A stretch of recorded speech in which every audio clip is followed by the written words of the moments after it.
Hey there, love your clear aligner or retainer. They're great for keeping your smile on track. But did you know eating with them on could be risky? First off, these appliances aren't just chilling in your mouth. When you eat with them on, harmful chemicals, like potential carcinogens, can leach out from the plastic into your food and body. Not exactly the seasoning you signed up for. And if you're sipping sweet drinks or munching sugary snacks, that's a recipe for disaster. The sugar gets trapped under the aligner, supercharging bacteria and leaving you prone to severe cavities. Think deep, painful caries that could wreck your smile. Here's the kicker. Saliva is your mouth's natural superhero. It cleanses and neutralizes acid.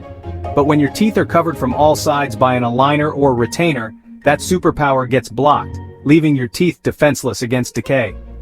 So take it off before you chow down. Protect your health, save your smile, and keep those aligners doing what they do best, straightening, not sabotaging. Your teeth will thank you. Remove, rinse, eat smart,